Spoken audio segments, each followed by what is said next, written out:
Ya, Pak. Sugeng dalu, Prof. Sugeng dalu, Prof. Mas Leli. Ini lagi bikin jadwal untuk ngisi air di kulkas sama bersih-bersih untuk anak-anak. Masya Allah. Iya. Di samping, ya. Tapi tetap stay kok, Pak, ini. Oh gitu ya, selesai. Iya, 1 harian tadi kan praktek setengah hari, kemudian ke PPNI untuk rencana webinar di DPD PPNI besok Minggu. Kemudian nyamperin istri tapi dengan jaga jarak tadi karena istri lagi bertugas di COVID room. Oke. Istri kemudian positif nggak? Positif? Enggak, alhamdulillah. Kok bisa nggak positif itu pakai apa ini? Nanti WA aja ya. Oh gitu ya. Nanti pakai boleh. Oke. Di belakangnya ada Mas Ismail Yunus. Assalamualaikum Mas Ismail Yunus. Boleh tahu dari mana Mas Ismail? Oh, kayaknya lagi mana dengerin dangdut ini.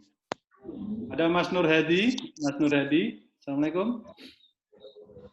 Mas Nur Hadi. Bisa dengar suara saya sambil cek sound? Dengar, Pak. Oh, dengar ya. Wah, ini belakangnya ada praktek mandiri Mas Nur Hadi. Oh. Oke. Di mana Mas Nur Hadi? Di Jawa Timur, Pak. Pasuruan. Pasuruan, Masya Allah. Sukses ya. Oke.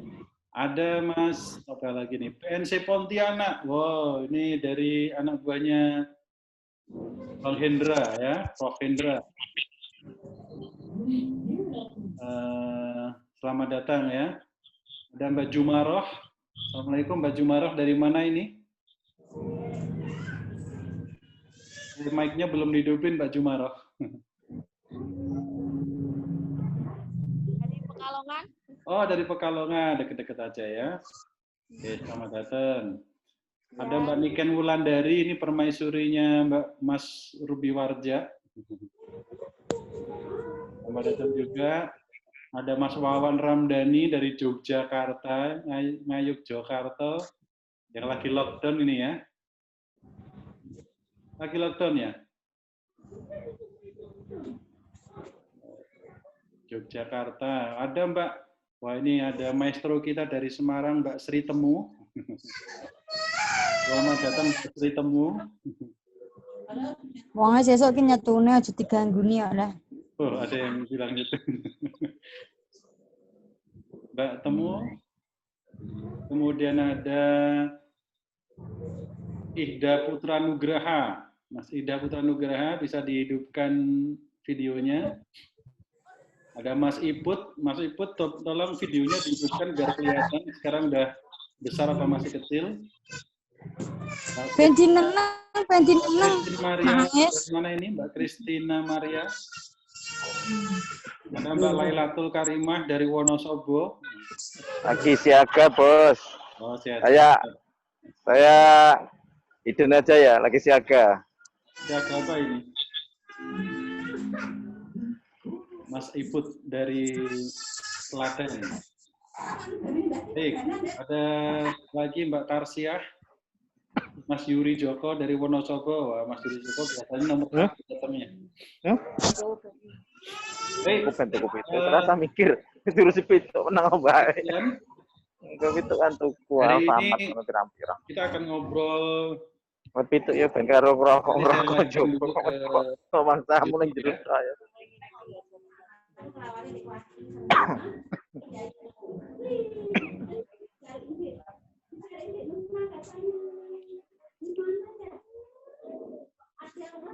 Ambil sebentar.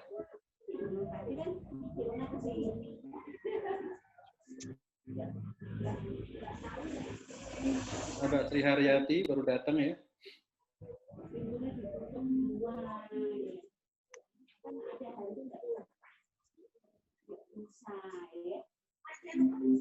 Sebentar. Ya, bismillahirrahmanirrahim. Kita mulai ya. Bahwa malam ini sekali lagi kita ngobrol-ngobrol lagi. Selamat datang yang baru datang. Disiapkan untuk kopinya masing-masing. Insya Allah hari ini kita akan ngobrol bersama tamu spesial kita. Kalau kemarin saya tapi HP-nya kan kurang tuh bisa telepon ya. Di kanan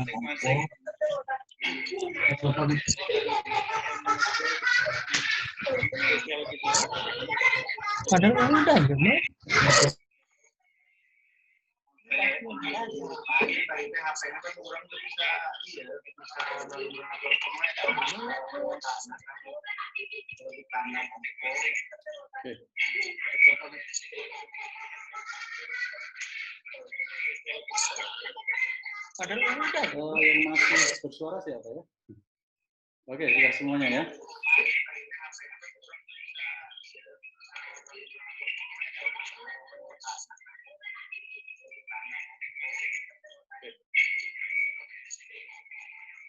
Baik, teman-teman semuanya.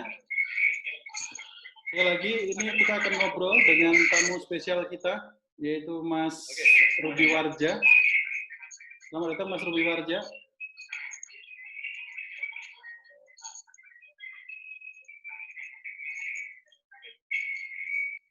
Sebentar. Baik, teman-teman semuanya.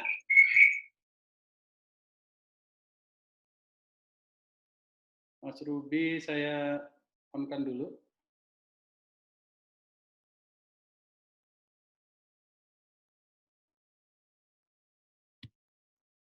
Ya, bisa di-unmute, Mas Ruby. Ya. Assalamualaikum, Mas Ruby.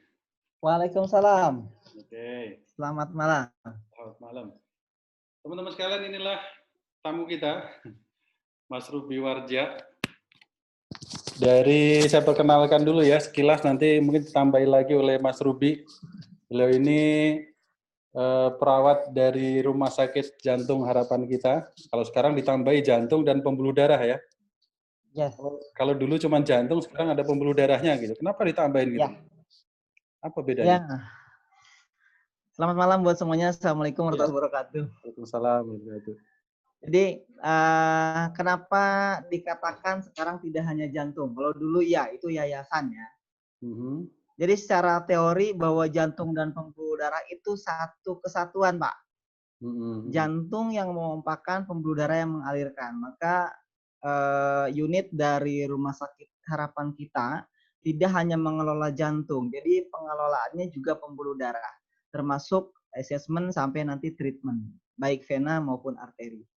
Makanya dikatakan pusat jantung nasional dan pembuluh darah harapan. Kalau dulu pembuluh darah nggak masuk ya? Atau cuma jantungnya doang gitu? Nggak masuk. Pembuluh darah Jantungnya dilempar ke yang lain saja. gitu ya? Ya lempar. Sekarang udah diterima. Oh, dulu sebelum diterima ditaruh kemana? Masa di refer kemana? Refer biasanya pusat nasional juga ke Rumah Sakit Cipto Mangunkusumo. Oh begitu. Karena nggak ada yang pusat vaskuler sendiri, nggak ada. Sekarang bikin jantung dan pembuluh darah gitu ya? Betul, jantung dan pembuluh darah. Padahal nanti jantung itu juga berhubungan dengan ginjal, nanti tambahin lagi Rumah Sakit Jantung, pembuluh darah, dan ginjal gitu. Ya, dulu murni datang itu dengan masalah jantung, serangan jantung, failure, kemudian aritmia. Nah sekarang udah banyak lagi ya. Yang dulu cuma karena serangan jantung, sekarang udah 10 tahun, 20 tahun, udah mengalami gangguan stroke, gangguan jantung, pneumonia, udah banyak lah. Jadi komplikasinya lebih banyak. Pneumonia masuk ya? Masuk, tapi dengan masalah utamanya adalah kardiovaskular. Termasuk yang akan kita bahas mungkin nanti. Iya, emboli di paru. Nah, itu bagaimana? Emboli di paru nanti pengaruhnya ke luka gitu ya? Biasanya penyebab karena vaskular. Penyebab atau ya bisa penyebab, bisa juga ada luka penyulitnya itu kan gitu kan. Hari ini kita akan ngobrol-ngobrol itu tuh. Ya pasti luka. Cuman kalau dalam kan nggak bisa kita kelola. Jadi mungkin ada multidisiplin trik-triknya ya. Bagaimana itu. Oke, itu tadi tentang rumah sakitnya Mas Ruby ya. Ya. Nah, dan Mas Ruby ini ternyata teman-teman punya sebagai wirausaha juga, beliau punya klinik di rumah ya. Kliniknya namanya Bilkis Medica di Bekasi. Jauh dong Bekasi ke Jakarta berarti bolak-balik tiap hari. Betul. Ya. Betul ya. Yang mengelola siapa di rumah? Yang mengelola kliniknya? Bilkis Medica merupakan klinik Pratama. Oh, klinik Pratama. Betul. Sejak 2011 kita udah berdiri. Basicnya adalah klinik Pratama, cuma kita mau multivarian, ceritanya begitu, Pak. Multivarian itu? Sehingga enggak. Multivarian itu cenderung kalau klinik Pratama itu perizinannya si owner kemudian punya basicnya adalah medicine. Dia pengobatan umum ya. Nanti elemennya dalam pengelolanya apa? Ya. Betul. Nanti kita mau isi di dalamnya nih dengan praktek-praktek mandiri keperawatan. Dengan modal dahulu 2010 PP 2010 yang membolehkan praktek perawat ya. Saya udah praktik tuh sebelum ke luka. Oke. 2010 ya? 2010 itu dengan materi heart failure education. Betul, 2011 awal lah kita sudah mulai. Cuman ternyata masyarakat lebih cenderung bagaimana dia mau seolah datang itu tidak hanya sebagai edukasi, tapi ada treatment yang mereka mau. Hampir 1,5 tahun ada keberhasilan tingkat masuknya hospitalisasi pasien bisa ditekan sampai 2-3 bulan. Yang harusnya sebulan sekali, kurang dari sebulan mereka bisa masuk rawat kembali. Cuman nggak banyak pasiennya. Oh gitu ya. Berarti lebih nyaman, lebih puas pasiennya kalau ada edukasi. Niat awalnya edukasi aja gitu kan, tapi mereka tampaknya tetap memilih untuk tambahan terapi medikal gitu ya. Jelas. Betul, saya ulang ya. Awalnya niatnya praktek perawat. Niat awalnya praktek perawat full ya. Ya. Adanya edukasi itu, betul ya. Ya. Tapi edukasi, sifatnya edukasi, tapi sempat ada masalah vaskular juga. Iya, maksud yang saya. Deteksi dari varises. Maksud saya, oke, perawatannya seperti itu, tapi sepertinya masyarakat masih belum lepas dari pengobatan ya. Artinya mindset untuk obatnya masih jalan terus gitu ya. Jadi kalau hanya edukasi, kadang-kadang orang mikirnya cuma ngomong doang gitu kan. Dia paradigma masyarakat di wilayah Bekasi itu kan transisi, Pak. Disebut kampung udah megapolitan, disebut megapolitan belum mendukung untuk ke arah perkotaan. Jadi saya masih ada di wilayah transisi. Jadi masyarakat berpikir masih seperti itu. Oke. Baik, berarti ada dokternya, ada perawatnya, gitu ya. Nah, kalau terkait masalah luka ini yang baik penyebabnya maupun penyulitnya, yang sering Mas Warja temui terkait dengan itu apa? Luka yang disebabkan oleh gangguan vaskuler maupun luka dengan penyulit vaskuler. Boleh cerita? Boleh.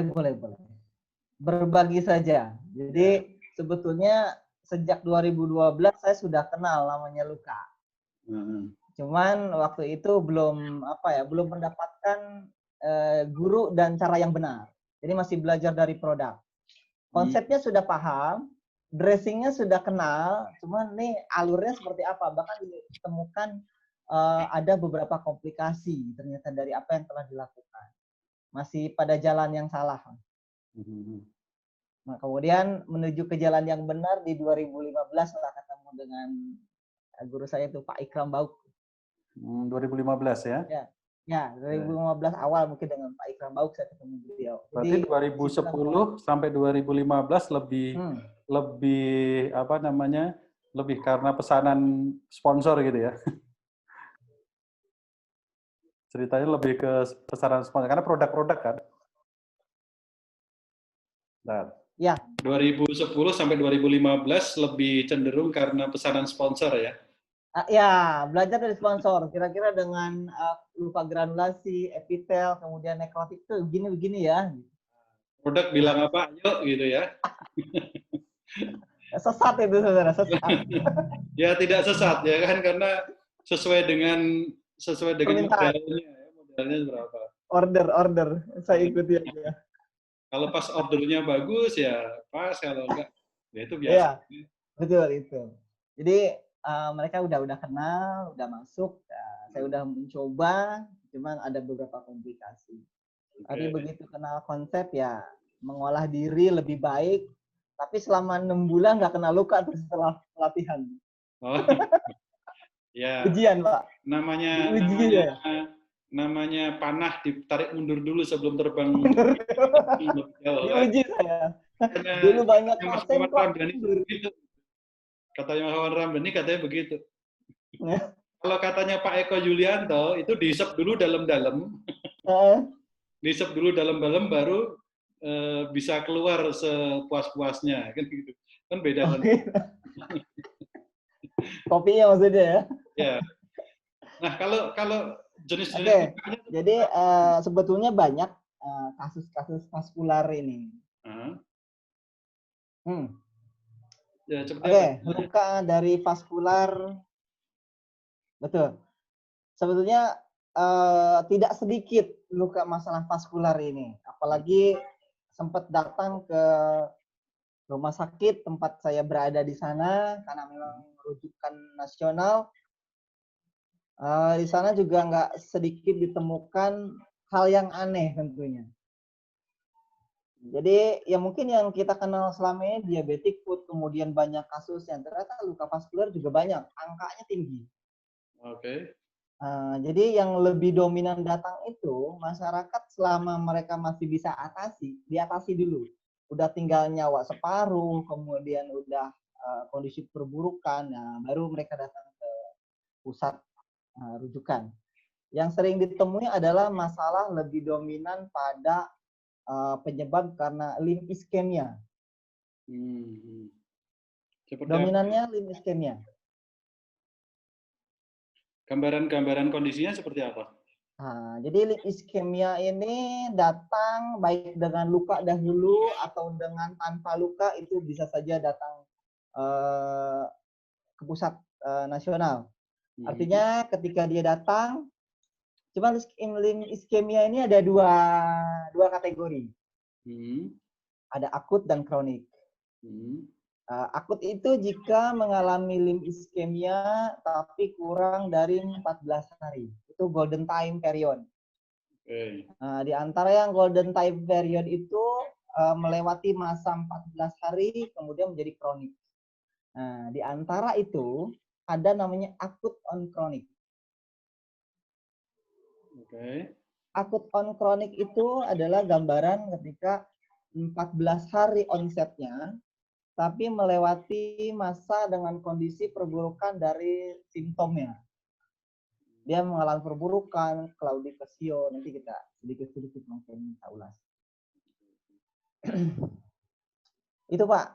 Tapi cenderung setelah itu terjadi, maka selanjutnya akan terjadi ulcer.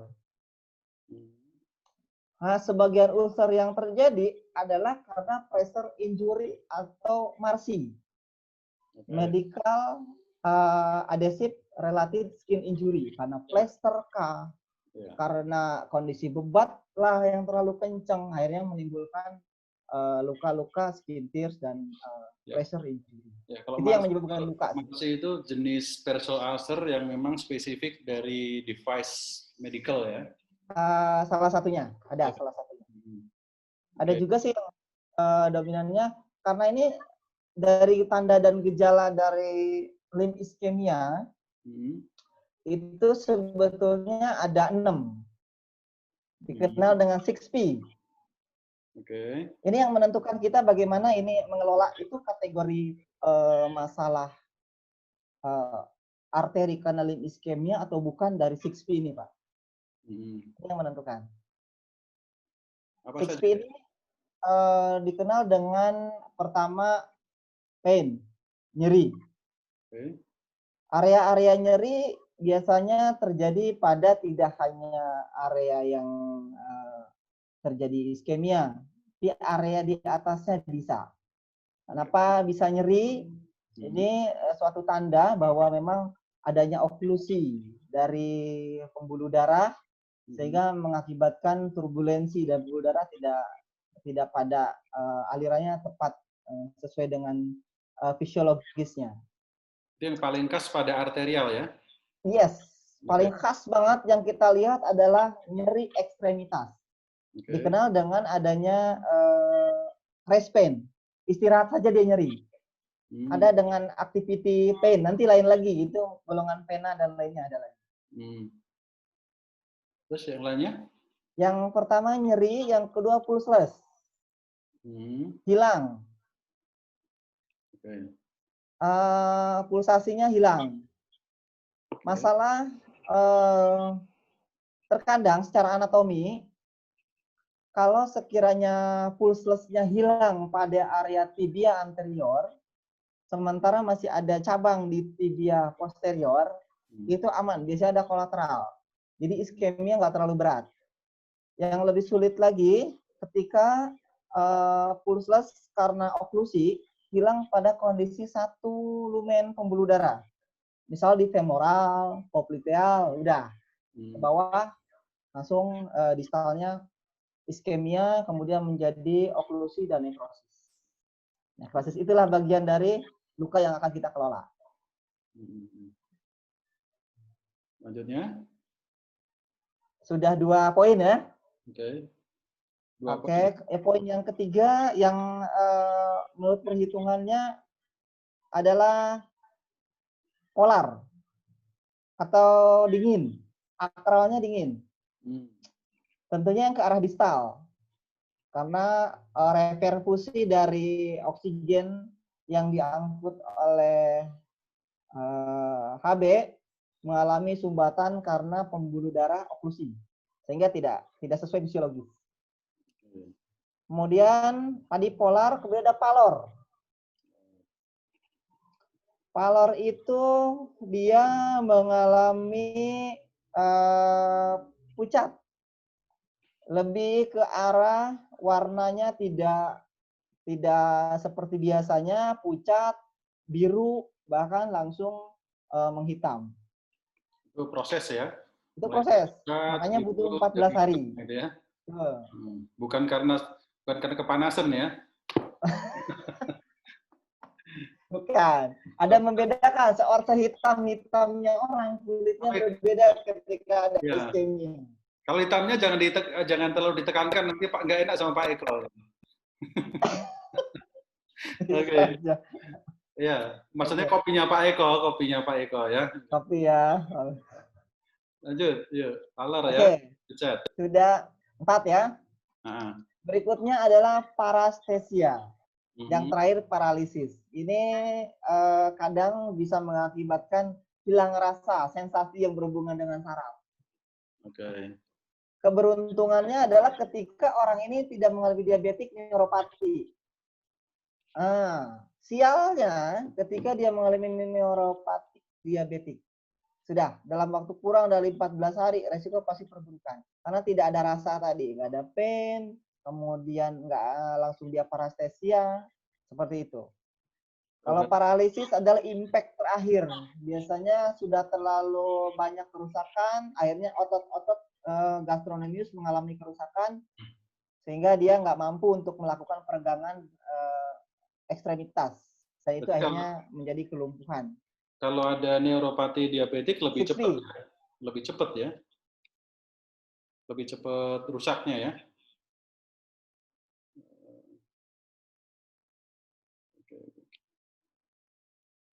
Halo Mas Ruby, ditambahnya sinyalnya kalau di Bekasi naik turun gitu ya. Oke. Yang lainnya teman-teman? Halo?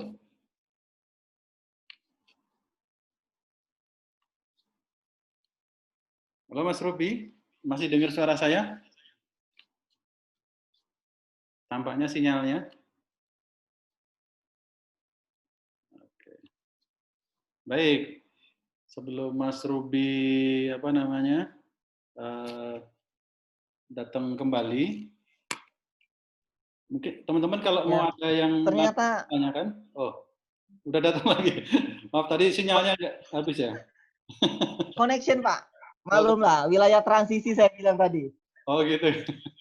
Antara metropolitan dan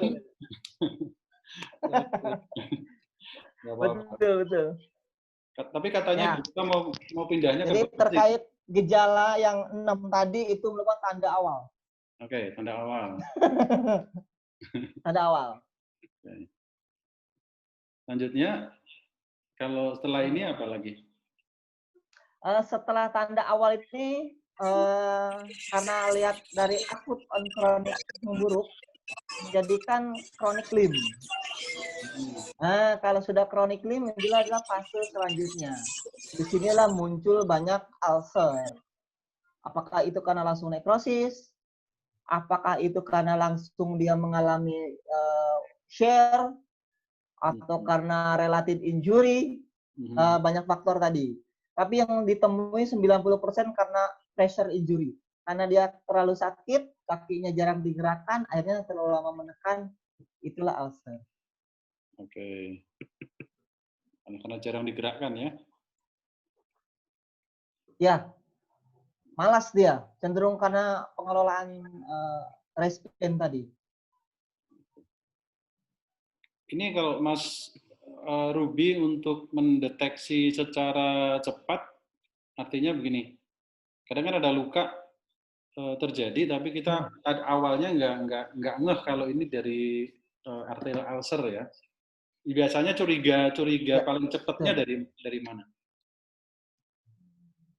Curiga sebaiknya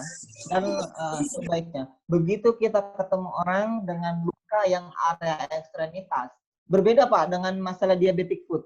Diabetic foot itu reperfusinya masih bagus, walaupun jarinya setengah ada yang jelek antara digit 1, 2, 3, tapi digit 4, 5-nya pasti masih bagus. Kalau masalah diabetic foot, arterial ulcer itu ischemic loss, jadi dia nggak ada perfusi, dan itu dingin. Itu yang pertama kita lihat, kita curigai pertama. Kemudian kita ada deteksi manual yang mungkin sifatnya bisa menolong ketika ketemu di tempat praktek Bapak dan Ibu sekalian atau di home care. Kita mungkin punya Doppler yang untuk hitung ABPI. Wah ya, ABPI. Lumayan harganya ya. Betul, ini device. Ya? Betul. Ini device yang sifatnya untuk assessment tingkat 1. Ada beberapa device nanti. Tingkat 1 yang kita punya adalah selain assessment fisik yang tadi bisa kita lakukan dan tanya pasiennya sudah berapa lama keluhannya, seperti apa nyerinya.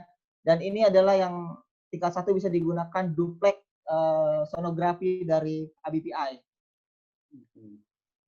Sebaiknya ada kategori lagi nih Pak. Yang digunakan pada duplex ultrasonografi paling tidak adalah yang mempunyai grafik. Agak jarang yang saya temui teman-teman punya ini. Mungkin belum konsentrasi saya kira.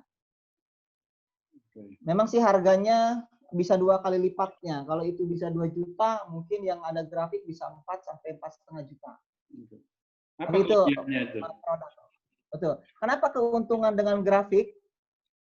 Selain kita bisa dengar suara, kalau kita familiar dengan suara, nanti ada bermacam-macam sound. Dari mulai suara turbulensi, karena dia tertutup oklusi separuh sehingga bisa mengakibatkan turbulensi dari pressure arteri yang menuju ke distal. Itu kan terasa berbeda. Kalau sering teman-teman rumah sakit yang sering mendengarkan bunyi dari orang stroke, ditempelkan di karotis, bunyi bruit namanya, itu akan muncul sama ketika kita dengarkan pada oklusi di limb ischemia. Persis. Atau pada gangguan-gangguan jantung yang mengalami stenosis aorta.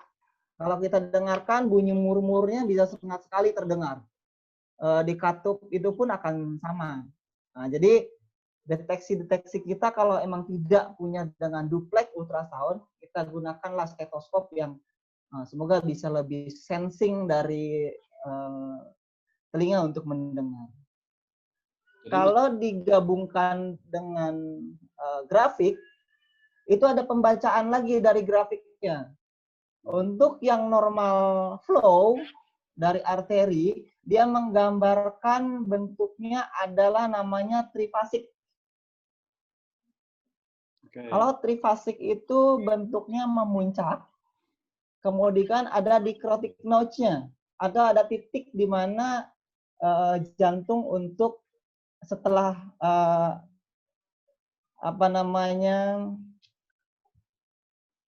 mengompakkan jantung, dia ada fase relaksasi. Nah, itulah dikrotik notch sesaat.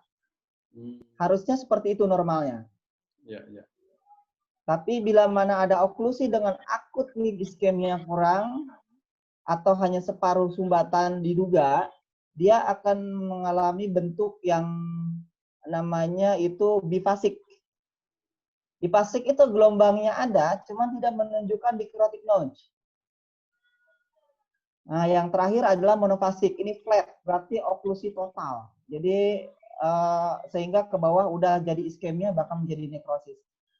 Perlu pembelajaran sendiri tentang masalah vaskuler dengan arteri, ada assessment sendiri. Wah, ini kalau yang pembaca ini bisa jadi kelas tersendiri nih ya. Karena kan ya, ada kelas sendiri. Kelas sendiri. Tapi di buku yang kurikulum core wound management ada, Pak. Ada, saya pernah baca dan itu ada. Ya, maksudnya kan tidak bisa serta-merta hanya membaca, nanti harus ada kelas khusus untuk ya seperti mendengarkan sound lah ya, mendengarkan suara ya. Tampaknya sederhana, tapi butuh diulang-ulang, butuh kebiasaan untuk mendengarkan suara. Walaupun sebenarnya turbulensi kayaknya sederhana, tapi kalau tidak biasa juga nggak ngerti. Oke. Yang warnanya merah muda, merah tua. Sinyal. Ini tampaknya sih sinyalnya ya. Saya pun dapat itu. Saya dapat belajar itu adalah di Advanced Nursing Cardiovascular. Jadi memang sangat berhubungan, ternyata sangat berhubungan. Ya. Boleh lah nanti kita bikin kelas khusus itu. Khusus baca grafiknya. Boleh, Pak. Satu khusus baca grafik, yang kedua mendengarkan ya, dari mata melihat, kemudian dari telinga mendengarkan bunyi-bunyi yang harus dibiasakan gitu ya. Karena teman-teman kan lebih banyak melihat, selama ini kan lebih banyak yang dilihat. Dengar kan jarang gitu kan. Kalaupun dengar pakai Dopplernya itu kan suaranya yang diperhatikan, tapi jarang jenis suaranya seperti apa kan jarang sekali teman-teman. Gitu. Baik, teman-teman kalau mau ada yang bertanya boleh langsung chat dulu di chat, silahkan ditulis nanti kita sampaikan. Memang ini kendalanya betul.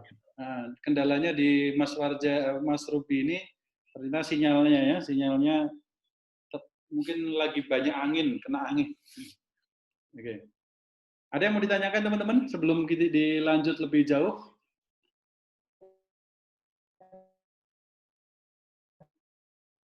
Boleh ditulis di chat atau boleh di-unmute.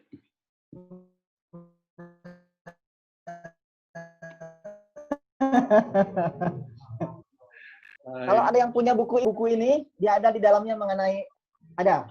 Ya, boleh.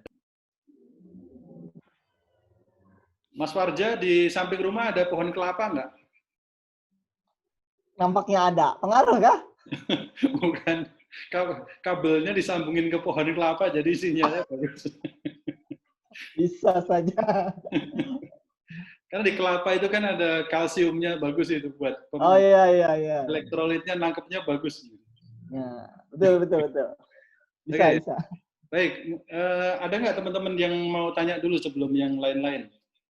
Tadi ada pertanyaan dari lewat email ya. Saya kebetulan pas buka email dari Mbak Narca Barbelisa, AMD Kep. Ini menanyakan tentang dengar ya Mbak ya? Ya, dengar.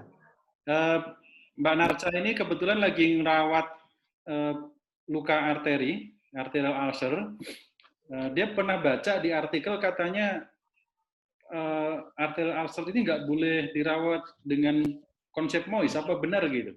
Kalau memang benar, terus diapain gitu? Ya kalau benar berarti mestinya harus diapain gitu. Ya pertanyaan seperti itu.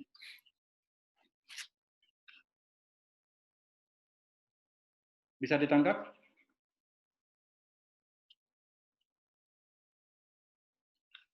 Halo? Jangan-jangan pohon kelapanya tumbang ini.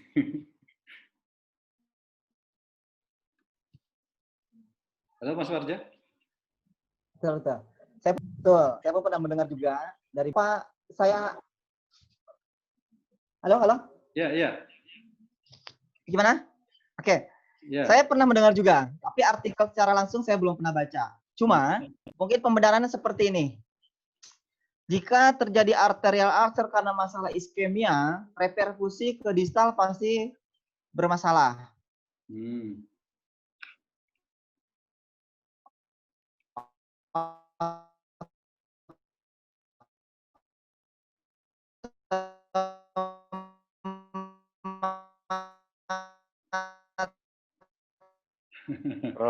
Perlu pakai Doppler Pak Leli, cek akral dingin nggak itu sinyalnya?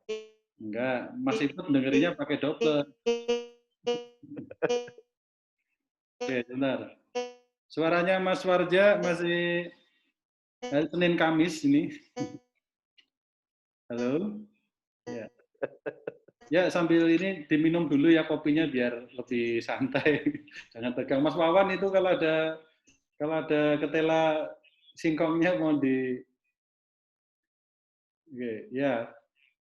Ini harus agak sabar malam Jumat ini. Prof. Fat juga kayaknya butuh minum dulu ya. Oke.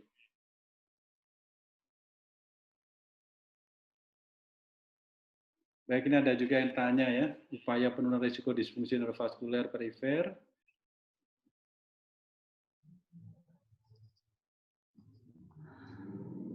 Gimana Pak? Sudah terdengar dengan jelas? Oh, yang terakhir ini aja dengernya, yang tadi nggak sama sekali. Oh iya, ya udah.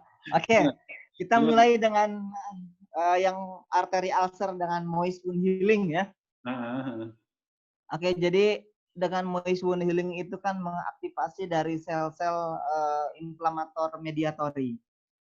Dengan konsep yang dengan nekrosis, kemudian kita nggak tahu arah dari oklusinya dari proksimal sebelah mana karena nggak ada deteksi yang baik. Saya kira kalau sekiranya nanti digunakan moist wound healing kemudian debridement, dia kondisinya akan semakin merangsang untuk inflammatory mediator. Kalau inflammatory mediator dengan kondisi yang baik, adanya growth factor, kemudian ada sel-sel yang untuk sel mass yang untuk membantu proses perbaikan, maka dia akan jadi. Sementara ini ada di oklusi, ada di nekrosis dan iskemia, sehingga tidak akan maksimal. Saya kira itu penyebabnya. Makanya di dalam yang saya baca literatur, dalam kondisi yang sudah ada nekrosis namun tidak diketahui area dari oklusinya, diharapkan tidak dilakukan debridement. Kenapa itu? Jadi do not debridement dari kondisi oklusi, dan kasusnya banyak kita temukan dengan sejawat-sejawat yang kompetensi dalam bidang surgical, karena tidak dikonsulkan ke ahli vaskular, didapatkan setelah itu maka luka akan meluas dan akan memanjang. Akhirnya itu alasannya. Makanya nggak boleh dilakukan dengan kondisi debridement. Jadi lebih untuk yang betul ke arah proses inflamasinya ya, yang makin memperberat oklusinya. Ya, proses inflamasi akan berjalan kalau ada sel-sel pendukung, termasuk nanti proses angiogenesis dari proses growth factor, dari makrofag yang akan membuat itu untuk terjadi. Terus solusi biasanya apa ini? Tapi kalau solusi. Solusi yang saya kerjakan bersama dengan tim vaskular. Tetap dilakukan moist wound healing. Dalam arti apa? Kalau itu luka nekrosisnya penuh, tidak ada ulcer karena salah satu penyebabnya tadi karena share, karena injury, kemudian karena kerusakan dari medical device, biarkan saja dahulu sampai kita temukan dulu lokasi oklusinya di mana. Nanti ada duplex ultrasound yang advance sampai dia ngelihat titik terendah. Itu ada di pusat-pusat rujukan nasional. Biasanya saya di Karyadi pernah ketemu tuh ada yang punya alat itu. Namanya vascular duplex ultrasound. Kita refer dulu ke sana. Oh iya, ada itu tuh. Bila mana lukanya ada di perifer, di digit 1, 2 gitu ya, di palang 1 sampai 3, itu masih bisa dilakukan, mungkin diharapkan dengan teknik dry. Teknik dry, tapi diharapkan antara perbatasan dengan area oklusi hasil dari nekrosis dengan jaringan yang masih sehat, itu masih bisa dikelola dengan moist wound healing untuk menciptakan supaya tidak terjadi infeksi. Tapi kalau kita gunakan, sebaiknya kalau sudah terjadi ulcer, saya tetap menggunakan moist wound healing, karena itu akan membantu kita untuk proses penyayatan sebelum kita kembali ke menemukan area oklusi yang di proksimal. Sambil kita menunggu. Yang dimaksud istilahnya dicegah itu adalah debridement radikalnya ya, pakai surgical ataupun pakai CSWD-nya ya. Tapi kalau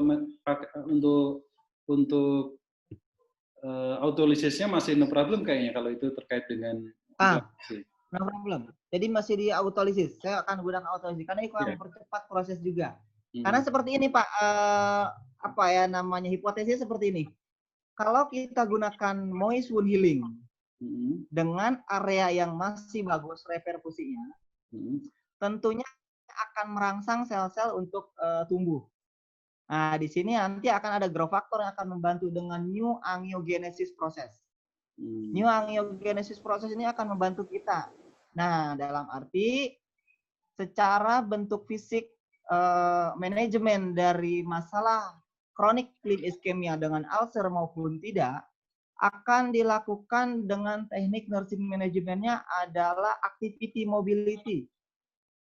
Dia tidak boleh bergerak diam, dia harus melawan sakitnya dengan upaya untuk melakukan pergerakan, maka akan membentuk kolateral atau jalan-jalan tikus yang barulah dengan proses secara fisiologis. Neovaskularnya jalan ya. Betul.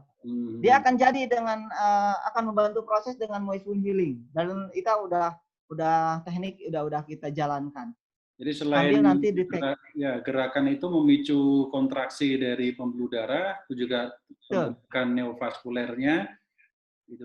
Jadi supaya nggak statis gitu istilahnya gitu. Ya, betul. Kalau dia semakin melawan nyerinya akan statis dan dia akan membentuk masalah baru nanti dengan DVT dari venanya. Kemudian ada oklusi semakin memberat. Justru harusnya adalah melakukan mobilisasi. Dan di sana akan membentuk new angiogenesis melalui collateral vessel. Dan ini tugas-tugas itu sudah kan di kita juga ada yang gagal tindakan. Tugas perawat. Gagal tindakan seperti apa? Oke, gagal tindakan itu seperti ini. Ada masalah oklusi karena masalah kronik limb. Oklusi total, sehingga nggak ada reperfusi ke arah distal. Biasanya di area-area lekukan antara malleolus menuju ke plantar atau ke dorsal pedis. Atau di antara metatarsal. Karena banyak kasus di tangan juga. Di sana ketika udah dibuktikan dengan diagnosis secara klinis dan diagnostik pembantu dengan duplex ultrasound, MRI, maka akan ada tindakan dari kardiologi intervensi ataupun dari bedah vaskuler, kompetensi mereka itu, untuk dilakukan CT angiografi. Angiografi selanjutnya akan dipasang stenting ketika sudah ketemu dengan ada lokasi oklusi yang bisa ditembus. Nah, di antara area-area yang sulit tadi, bisa terjadi oklusi total, dan karena kinking dari transducer untuk menembus sangat sulit, maka terjadi violet PTA, namanya percutaneous tindakan. Dia akan gagal. Nah, ketika terjadi gagal, luka akan terus berjalan. Kita akan coba itu membentuk dengan moist wound healing, maka akan timbul kolateral-kolateral baru. Setelah di MSCT, dalam waktu luka yang mau sembuh dalam proses yang muncul granulasi, alhamdulillah muncul kolateral-kolateral yang baru setelah di MSCT ulang. Ini kasusnya mungkin sekitar 10 yang kita kerjakan antara kaki dan tangan. Itu dijadikan kemarin untuk jurnal di kardiologi intervensi. Saya udah masuk di sana salah satu. Yang pilot ya. Jadi mereka merasa terbantu dan tertolong dengan kondisi yang moist wound healing ini. Awalnya mereka nggak percaya juga sih. Oh ya. Berarti sebetulnya moist wound healing-nya itu nggak masalah sebetulnya ya. Hanya pilihan. Nggak masalah. Cuma kita tentukan letak di mana yang kita assess lagi. Saya kira itu. Jadi bisa dilakukan. Oke. Terus tadi ada yang nanya juga nih, kalau misalkan untuk mendeteksi, sementara kita nggak punya dokter, alternatifnya apa lagi nih yang efektif? Oke. Selain fisik dan keluhan, dan fisik yang 6 tadi ya, 6P tadi, ya betul. 6P. Kita bisa deteksi juga dengan tadi stetoskop. Kalau sensing dari ininya udah terlatih. Nah, jadi harus mulai dilatih nih dengan stetoskop. Ada bunyi masalah lain enggak? Latihan mendengar. Betul. Tapi memang untuk standar, gold standar dari diagnostik masalah vaskuler baik vena maupun arteri adalah duplex ultrasound. Duplex ultrasound yang kita punya yang mini itu yang bisa kita dengar adakah bunyi turbulensi. Pokoknya kita bandingkan dengan sebelahnya atau bandingkan dengan di proksimal. Ada masalah lain nggak? Kalau kemungkinan berbeda dari suara, mungkin itulah yang disebut oklusi. Dari situ ada yang masalah oklusinya. Oke. Ya, tapi tetap memang lebih akurat lagi kalau kita punya device-nya ya, bisa. Ya, itu standar karena kita merawat luka bukan hanya luka yang kita kelola, tapi kan elemen semuanya. Ya, secara bahkan di komprehensif. Komprehensif. Ada di Rutherford. Ada guideline Rutherford dari kardiologi intervensi. Dia mempunyai 3 tahap dengan algoritmenya. Tahap pertama itu adalah kategori adanya oklusi, cuman mild oklusi, tapi dia tidak ada sensing atau motorik yang mengalami kerusakan. Ini tanpa dilakukan diagnostik, langsung treatment sama mereka dengan antikoagulan, mereka akan bisa lakukan itu. Kemudian kategori 2A dan 2B ini sudah terjadi oklusi sampai moderate, kemudian sampai ke severe dengan respen makin berat, ada gangguan motorik dari kaki. Nah, itu udah mengarah ke angiografi tadi. Jadi kita akan merefer dengan kondisi-kondisi yang tadi kita nilai. Sampai 2A dan 2B mereka harus lakukan angiografi untuk memastikan lokasi oklusi dan seberapa berat oklusinya. Ketika ada stenting, ya udah kita lebih enak karena udah ada flow dari arteri sehingga kita merawat luka juga udah lebih punya modal. Yang terakhir adalah gradium 3, non-viable tissue. Gradium 3 ini kategori 3, dia bisa menggunakan langsung ke amputasi. Tapi ada guideline yang membantah dari European Society Cardiology 2017. Di sana ada algoritma lagi yang membantah bahwa ternyata dalam kondisi luka nekrotik karena limb iskemia, apakah itu dilakukan amputasi ataupun tidak, mereka tetap harus ada guideline namanya wound care. Karena mungkin di Europe ya, jadi mereka udah terbiasa dengan wound care. Masalah kesulitan ketika guideline itu dibawa ke Indonesia. Wound care di sana sudah ada timnya, sudah terkelola dengan baik sehingga mereka masuk ke dalam guideline. Nah di kita wound care-nya kalaupun dibawa dalam guideline nggak semua paham, ya akhirnya mental itu. Pakai Rutherford yang kategori yang dari tahun 94 itu yang dipakai. Tapi kalau saya selalu bawa itu. Dari sisi tim kardiologisnya sendiri, gimana? Maksudnya menangkap ini untuk melibatkan tim wound care? Ya, secara interpersonal sudah terjadi, Pak.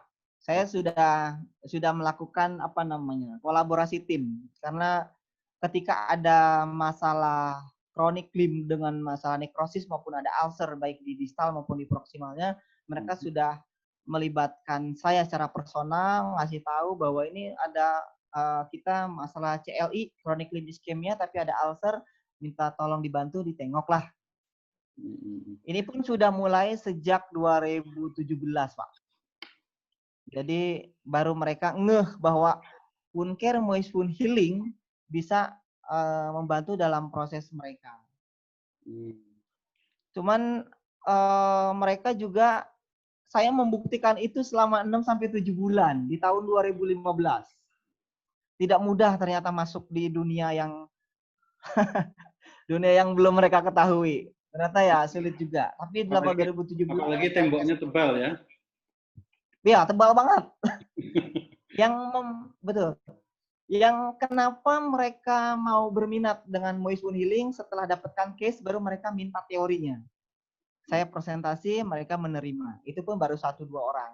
Ternyata selanjutnya ke divisi-divisi lain di tempat unik, tempat saya ada. Selain di vaskuler divisi, ada juga yang lain. Oke, baik. Ini ada pertanyaan juga dari beberapa teman. Wah, banyak sekali nih. Mudah-mudahan terjawab semua nih nanti ya. Oke. Secara singkat kayak yang tadi ada juga yang nanya di email di awal-awal itu, untuk yang nyeri tadi memang harus dilawan. Mudah-mudahan. Ya. Insya Allah. Untuk nyeri tadi memang harus dilawan, cuman kan ada istilahnya apa ya? Ada batasan atau ada kemampuan seorang untuk menahan rasa nyeri itu sampai tingkat seberapa. Nah, di sini biasanya nyeri ini untuk di Mas Ruby di klinik yang dilakukan apa? Boleh nggak ngasih medikasi untuk obat-obatan nanti nyeri? Bukan. Atau yang dilakukan apa? Ya. Oke.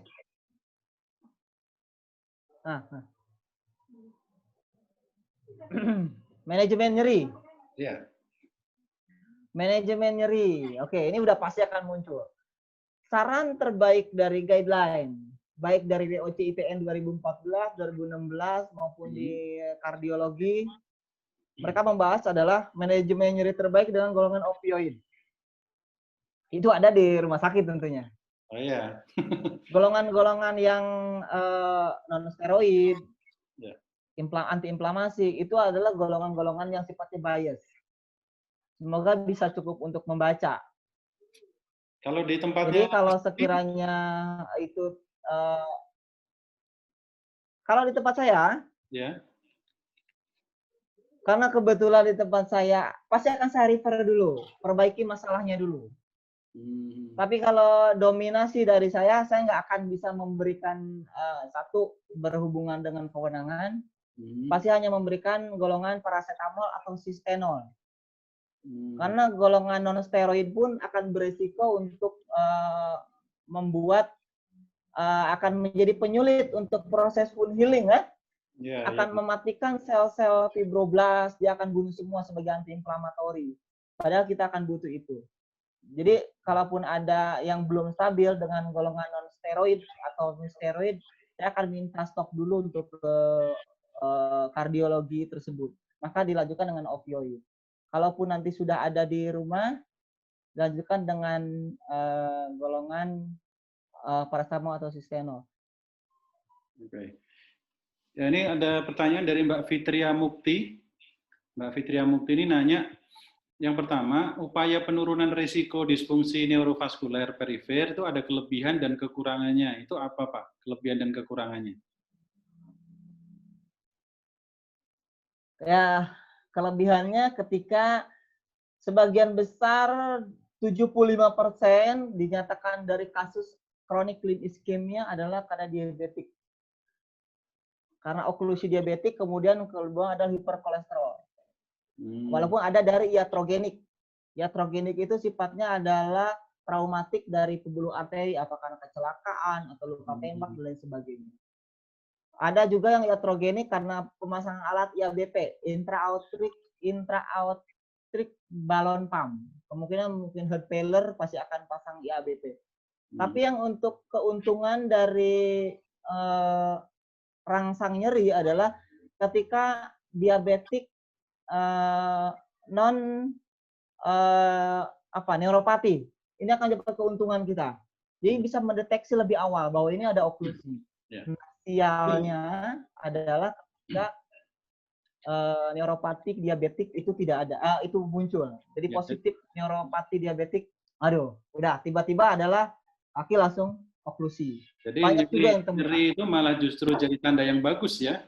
Justru tanda yang bagus. Tuhan memberikan rangsang nyeri melalui katekolamin, kemudian hormon bradikinin untuk membuktikan dia mempaso konstriksi dari pembuluh darah. Saya kira cukup baik. Ada respon yang baik. Oke. Bagus sekali. Oh ya, Pak Leli? Ya. Untuk obat, tadi ada lagi di WOC ITN yang buku merah tadi ada namanya Aeskelin. Aeskelin itu golongan mungkin saya kira herbal. Mungkin Pak Eko lebih tahu nih golongan Aeskelin. Saya pun belum ketemu.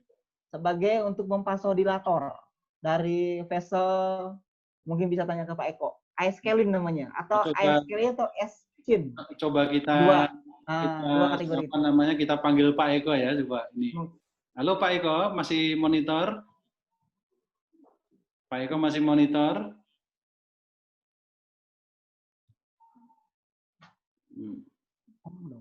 Halo Pak D Eko, monggo gabung. Boleh. Saya agak mau. Coba kita dengerin ya. Mungkin Pak Eko punya alternatif lain gitu ya. Secara alaminya apa nih? Biasanya beliau dari akar sampai ujung pohon kelapa itu bisa dia sulap gitu. Ya, lo. Ya, gimana Mas Eko, Pak D Eko? Nah, ini Master apa ini tadi? Waduh, ini Pak Eko kebanyakan bikin sabun lupa dengerin ya. Nah, tadi kan terkait dengan nyeri Pak Eko. Nyeri karena arterial ulcer. Sementara ada beberapa jenis obat-obatan yang direkomendasikan ya di guideline maupun di buku Wound Care Core ya. Nah itu, Pak Eko punya ini nggak? Punya alternatif nggak? Yang terakhir tadi apa Mas Ruby tadi? Aeskelin atau Eschin. Aeskelin atau Eschin. Oke, Pak Eko pernah dengar merek ya? Merek pabrik ya? Bukan, kalau di apa namanya? Sepertinya bukan, Pak. Itu seolah nama. Betul. Nama sudah pabrikasi atau masih nama bahan alamnya, Mas Ruby? Komposisi apa namanya? Isinya? Ya itu isinya, bukan pabrikan kan itu di guideline. Saya nggak tahu juga, yang saya baca sih namanya. Kalau Pak Eko punya alternatif nggak pakai herbalnya Pak Eko? Untuk nyeri arteri Iya, iya. Nyeri arteri itu memang harus dikombinasi. Satu untuk melebarkan dulu, melebarkan vaskulernya ya. Kemudian baru untuk menurunkan nyeri. Yang sudah saya coba itu untuk menurunkan nyeri itu bahkan nyeri kanker pun bisa berkurang banyak itu ya. Cuma harus kombinasi 3 jenis ini. Ya, Ya, kalau ada yang jenis ini yang berarti pelebaran dulu ya, utamanya ya. ya dilebarkan dulu vaskulernya. Cuma ini nanti bisa diminum bersamaan. Oke. Apa itu Pak Eko? Kalau untuk vaskulernya itu ya tetap pegagan nomor 1. Pegagan. Kemudian yang kedua bawang putih.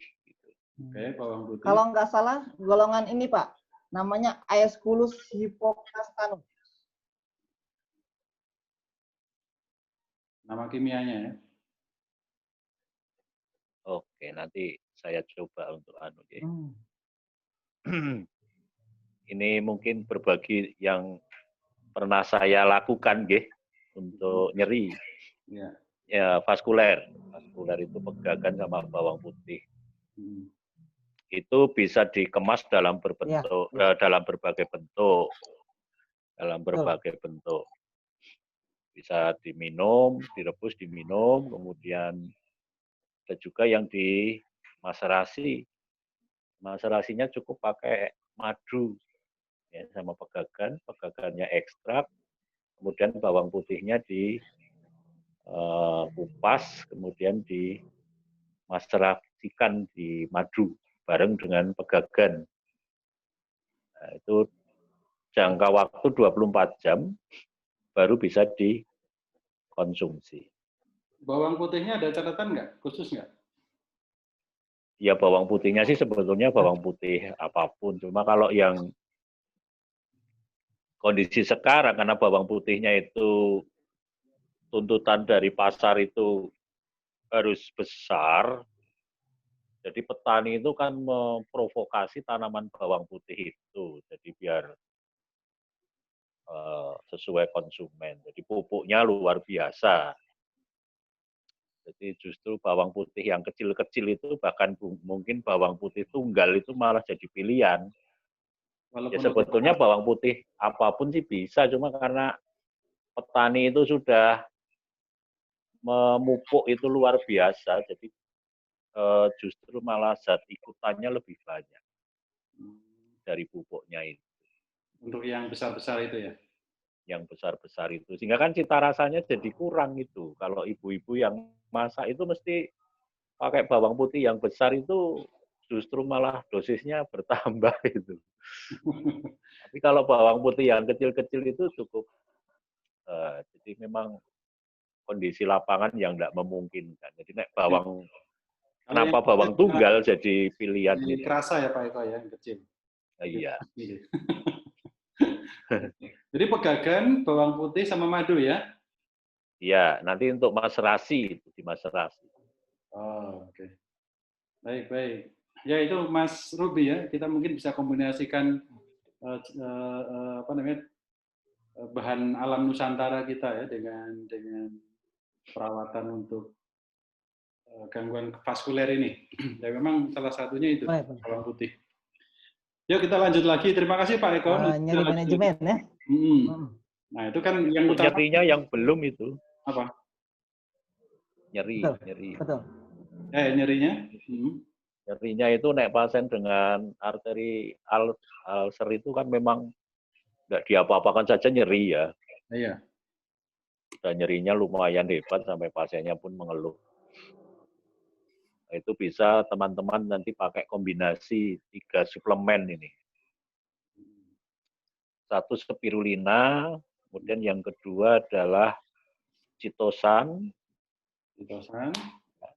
Citosan, kemudian kalau ada kalsium. Betul. Ini 3 ini masing-masing 1 ini untuk anti nyeri, untuk menangani nyeri. Termasuk nyeri kanker, luka kanker itu Saya kalau ngatasi nyeri pakai 3 suplemen ini. Dibuat sediaan apa Pak Eko? Ini sudah dijual banyak jadi dalam bentuk kapsul. Begitu ya. Kalau itu mungkin Sekali minum 3 spirulina, terus apa namanya tadi? Spirulina, Citosan sama kalsium karbonat. Kayaknya spesialisnya Pak Eko yang jualan ini, Kak. Enggak jualan nih. Kalau madu kan bagiannya Jepara gitu kan. Oh. Jepara dan Solo. Ya. Oke. Baik, kita lanjut ya. Ini masih ada pertanyaan banyak sekali. Mudah-mudahan ini insya Allah nanti minggu depan Pak Eko akan kita undang secara khusus. Nah, besok minggu depan bicara tentang herbal ya. Nah, ini kita lanjut lagi untuk yang apa namanya? Arterial ulcer atau luka dengan gangguan vaskuler. Masih ada pertanyaan banyak nih Mas Ruby. Maaf kalau belum selesai sudah dikirim. Ada pasien dengan ulkus diabetes dengan pembengkakan di ekstremitas kiri. Ya. Apakah ada tindakan dari perawat yang harus dilakukan? Apakah ada tindakan di perawat yang harus dilakukan? Ulkus kaki sudah kita rawat, tapi untuk bengkaknya apa yang harus dilakukan? Jadi kaki diabetes dengan pembengkakan di ekstremitas kiri. Ya. Oke. Diabetic foot dengan masalah bengkak. Ya. Kalau khas pada arteri itu nyeri dan lost pain, kemudian ada reperfusi yang jelek, warna berubah. Tapi kalau masalah diabetic foot dengan bengkak, kemungkinan ada masalah vena. Karena risk faktor dari masalah katup vena juga masalah diabetik juga. Karena di sana akan membentuk apakah karena katupnya yang koagulasinya yang bermasalah karena tumpukan dari glukos. Kemungkinan perlu dideteksi lagi dengan ABPI-nya. Oh gitu ya. Ini kalau nilainya mungkin mengarah kepada venous leg ulcer, ya dengan bandaging. Kalau ternyata, ya, tetap dengan bandaging. Kalau ternyata kombinasi vena dengan arteri, yang dilakukan apa, Mas Ruby? Gimana, Mas? Bantu. Kalau vena di bandaging.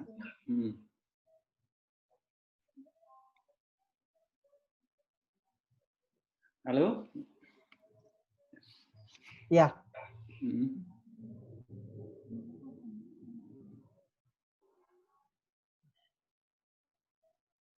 Ya, halo. Gimana, Pak? Ya. Kalau tadi kan vena di bandaging ya. Kalau dengan vena, tetap harus di bandaging. Hanya mengukur dengan ABPI. Ya. Kalau arteri, betul. Kalau dengan ABPI itu ankle brachial pressure index yang ada nilainya. Makanya di sana juga dikatakan bahwa ada nilainya itu arteri mix vena. Diduga dengan masalah-masalah vena bisa menyebabkan arterinya juga akan terdorong karena edema dari vena tersebut. Makanya ketika ada nilai mix arteri vena, tekanannya akan berbeda dengan yang murni dari masalah vena. Kalau di intervention kardiologik namanya ankle brachial index. Kalau ankle brachial index ini hanya membuktikan saja ini masalah arteri. Tapi kalau treatment dari ankle brachial pressure index adalah untuk mengarah ke bagaimana kita akan memberikan bandaging, treatment dari venous leg. Ada hal yang berbeda memang. Oke. Ya, Pak? Ya, kalau yang mix diapain biasanya, Mas? Waduh. Kalau yang mix vena dengan arteri? Halo? Ya. Masya Allah. Banyak istighfar nih malam ini, Mas Rabi. Aduh, connection nih. Gak apa-apa. Ya. Ya, kalau mix. Jadi ada 2 item yang akan Kalau yang mix tetap dilakukan. Mix pen, ya. Betul. Itu akan di bandaging juga. Mungkin tekanannya agak berbeda dari guideline-nya. Tekanannya bisa kalau untuk yang murni karena vena. Ya, masih. Udah jelas sekarang? Dengar. Udah jelas? Jelas. Kayaknya makin Jelas malam. kah, Pak?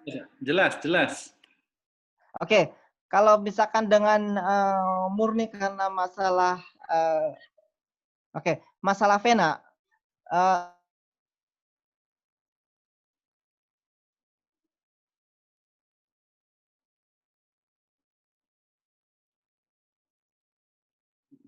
Ya. Ya memang malam Jumat kita harus bersabar.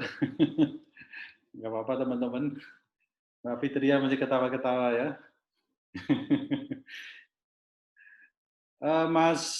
Pertanyaan dari Mas Wawan juga belum terjawab. Kalau ini Mas Hashim, Prof Hashim, selamat datang dari Malang. Iya. Sambil nunggu, saya ucapkan selamat datang untuk Prof Hashim dari Malang. Ini ada curhat di chatting ya. Udah, Pak. Oh, sudah. Gambarnya Mas Ruby nggak masuk? Lampunya mati sekali. Sudah kembali saya.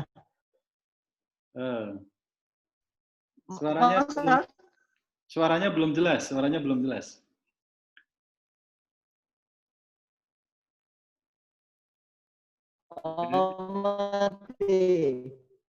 Ini ganti device ya?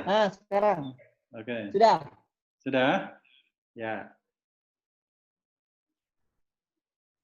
Ini bukan aliran darahnya yang nggak lancar, aliran sinyalnya yang nggak lancar ke Mas Ruby nih. Sekarang udah jelas belum? Baik. Mas Wawan dengar suara saya jelas nggak? Mana, Pak? Oke. Belum dengar, Mas Ruby? Belum kedengeran? Iya. Ini ganti device. Suaranya Mas Ruby, kena turbulensi. Udah. Jelas ya.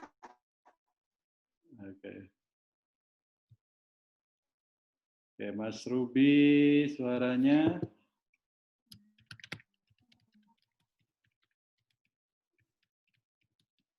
Oke.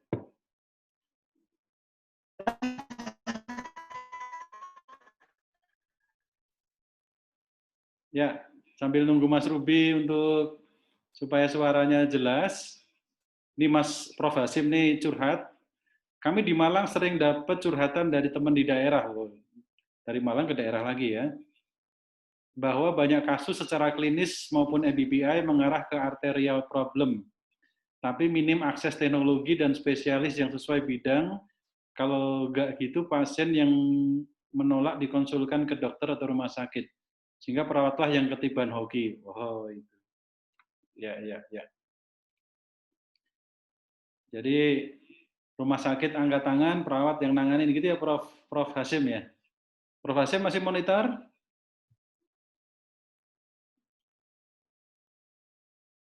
Oh, Prof Hashim sudah bersama si kecil kayaknya. Baik. Ready, Bos. Oh, masih ada. Alhamdulillah. Gimana ceritanya ini? Waduh, ini, waduh, Masya Allah si kecil. Wah, ini teman-teman, ini kita nonton drama Korea. Malam ini kita nonton drama Korea. Berjudul apa ini namanya? Sudah ada belum? Oh, ini sudah ada Prof. Prof Hashim ini. Udah muncul ya? Udah muncul. Ya, monggo. Ada Prof Hashim tadi curhat, jadi di daerah ya. Coba cerita langsung aja, Prof. Ya, matur nuwun. Nah, gimana? Monggo. Orang Korea kok matur nuwun? Korea plus. Yuk, silakan. Monggo, Ya, Prof. jadi ini sering nih kami di Malang dapat curhatan dari teman-teman yang alumni CWCCA, terutama yang sudah banyak praktek ini, di daerahnya banyak kasus yang sudah meyakinkan lah kondisinya ini arterial problem, akan tetapi yang namanya di daerah ya spesialisnya itu sulit, terus kadang pasiennya itu sudah terlanjur jatuh cinta ya dengan perawatnya, jadi tak mau berpaling. Nah, mungkin dari expert bidang vaskuler ini ada apa ya, kearifan lokal ya, sebagai solusi lah setidaknya teman-teman ini dengan kondisi seperti ini apa yang langkah-langkah bisa diambil. Mekaten, Prof. Leli dan Prof. Ruby. Oke, Mas Tunwun. Nanti pertanyaannya gimana nih seandainya dari medical ini angkat tangan gitu ya, simpelnya begitulah ya. Kemudian tentu saja baliknya ke perawat di teman-teman di daerah gitu. Yang bisa dilakukan secara naturalnya apa yang bisa kita lakukan tanpa melanggar kewenangan ya, terutama itu. Loh, Mas Ruby hilang lagi. Ada, muncul. Oh, sudah ya? Ya. Memang langsung gimana, Pak Leli? Apanya? Ya, jadi memang dilematik ya. Dilematik untuk kita. Ya. Ini adalah bukan lagi jadi trend issue bahwa memang seperti itu kondisinya. Satu, kepercayaan masyarakat terhadap satu sisi ya maka akan seperti itu. Kemudian kita juga sebenarnya kekurangan tenaga ahli di bidang lain. Makanya dalam namanya artery ulcer, venous ulcer, kemudian diabetic foot dan pressure injury masuk kategori hard to heal. Jadi artinya kenapa dikata hard to heal bahwa ini kerja nggak bisa diselesaikan sendiri, jadi butuh tim yang lain sebagai multidisiplin. Masalahnya itu di daerah seperti itu, di saya pun sebetulnya ada banyak seperti itu. Cuma karena kita bisa meyakinkan mereka bahwa kita tidak bisa kerja sendiri, butuh modal untuk reperfusi, maka akhirnya mereka mau. Ketika memang pertama kali kasus kita temukan di sini, di tempat saya praktek, kemudian saya bentuk refer ke rumah sakit, kebetulan tempat saya juga, jadi agak lebih mudah. Sehingga mereka lebih percaya bahwa memang di sana pun akan ketemu saya nanti. Dan kita butuh tim yang lain. Dan terutama dalam hal refer juga mungkin teman-teman yang praktek, dalam kompetensi sejawat medikal yang mempunyai kompetensi sejauh ini untuk masalah reperfusi adalah kardiologi intervensi. Jadi mereka punya subspesialis intervensi masalah vaskular, bukan koroner, lain lagi. Kemudian ada juga yang masalah bedah vaskular. Nah, bedah vaskular inilah yang punya kompetensi yang melakukan angiografi juga. Jadi dua ini masih kita ada pilihan. Kalau di daerah Karyadi mungkin ada, di Unsolo sepertinya ada. Kalau yang di daerah timur saya nggak tahu persis nih, Prof. Hasim nih. Tapi teman-teman yang di daerah juga yang berikut mau mereferkan kondisi sebaiknya adalah bentuk formulir refer atau formulir konsul. Sehingga kita juga bisa mendapatkan sebagai bentuk apa yang telah kita temukan dengan melalui assessment yang mengarah kepada ini masalah limb ischemia. Sehingga mereka bahwa dengan referan seperti ini mengakui adanya bahwa clinical specialist wound care itu ada. Itu sih pesan dari saya. Kalau itu kan Mas Ruby masih dekat dengan ya, walaupun di Bekasi masih dekat dengan Jakarta bisa refer ya. Nah, pernah nggak juga dapat pasien yang mungkin ini kasusnya mungkin hampir sama dengan yang di Malang ya. Kalau di Malang kan mungkin ada yang terbatas untuk referannya. Nah, kalau di Bekasi sebetulnya mau mestinya di-refer, tapi pasiennya sendiri yang menolak gitu. Terus kemudian minta supaya tetap di Mas Ruby saja, nggak mau di rumah sakit. Terus apa yang dilakukan? Ada, itu tetap ada. Tetap ada, tapi tetap diedukasi, Pak. Karena nggak mungkin kita kerja sendiri. Kita tidak memberikan angin segar dengan arteri ulcer. Oke. Makanya di sini dikatakan hard to heal, sulit kita mengerjakan sendiri. Jadi kita akan memberikan angin bahwa ini akan berhasil ketika kita akan ada modal reperkusi yang baik. Di mana reperkusi yang baik ada tim lain yang mengerjakan. Nah, disitulah edukasi kita yang akan mungkin pamungkasnya akan di sana. Kalau kita mengandalkan mereka nggak mau terus, sulit kita menyelesaikan kasus. Kita akan kalah terus dengan kasus-kasus arteri ini. Ini termasuk kasus yang butuh emosi. Kita mampu mengerem, kita mampu melakukan gas ya, sehingga tarik ulurnya kita akan lebih memahami. Kalau itu bisa diedukasi dan ada tempat untuk refer ya. Untuk teman-teman di daerah yang misalkan bukan di Pulau Jawa, mungkin di Pulau Sumatera yang agak ke dalam, Kalimantan, Papua, paling tidak apa yang bisa kita lakukan untuk pasien-pasien? Tuh, refernya ke yang ke subspesialis tadi. Kalaupun nggak ketemu subspesialis kardiologi intervensi yang masih jarang, dan alatnya juga terbatas, atau dokter vaskular, kirim saja ke kardiologi, dokter jantung. Nah, dokter jantung akan memilah lagi ini mau diarahkan kemana. Mungkin kalau di rumah sakit tingkat 1 provinsi nanti akan di-refer ke nasional. Atau kalau di tingkat provinsi 1 ada, maka di provinsi semoga sih bisa ketemu membantu kita semua. Kalau di daerah itu nggak ada misalkan, dan memang terpaksa nggak bisa, ya minimal kerja baktinya kayak apa gitu. Oh ya, kalau apa yang kita lakukan saja itu tetap kita bentuk ciptakan kolateral yang baru. Kolateral yang baru dengan nursing manajemen, melakukan aktivitas, kemudian memvasodilator vessel. Sebetulnya ada golongan-golongan vasodilator seperti dinitrat maupun mononitrat ya, tapi itu kompetensi yang lain. Bisa enggak kita bergaining dengan sejawat medikal yang general medical, misalkan di klinik memberikan edukasi bahwa kita butuh vasodilator. Nah, seperti itu.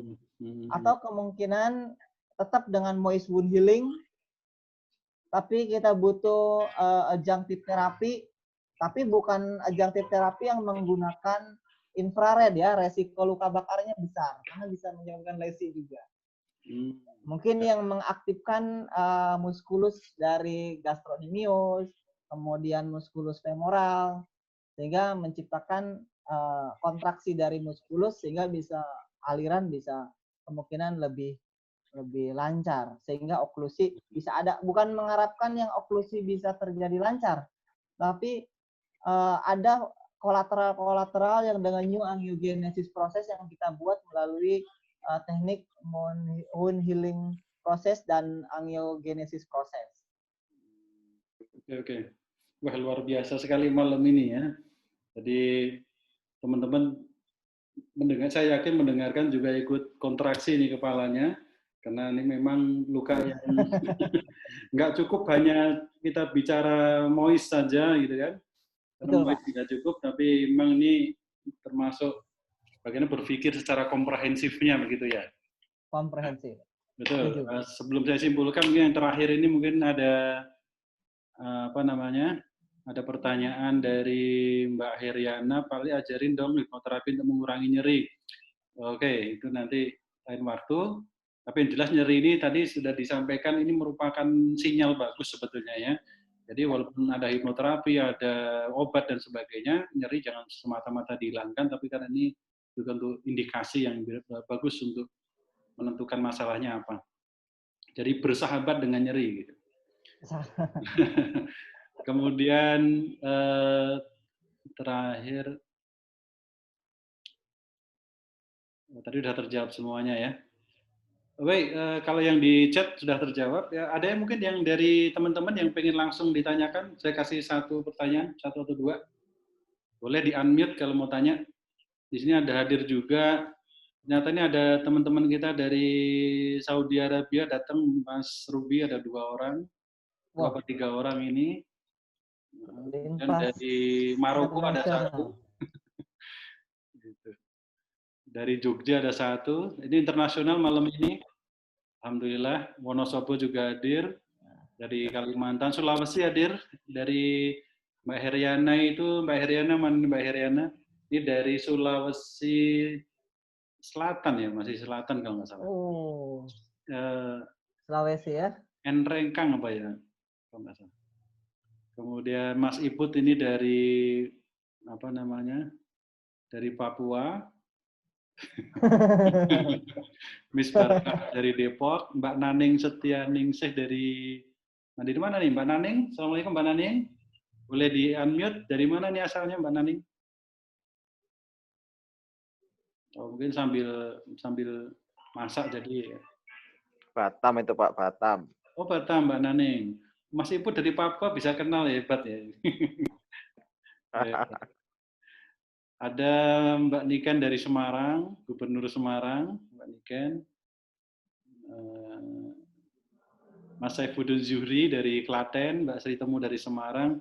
Pak Mas Sunandar ini dari Kepri ya, Kepulauan Riau kalau nggak salah. Atau Riau. Assalamualaikum Mas Sunandar, boleh di-unmute?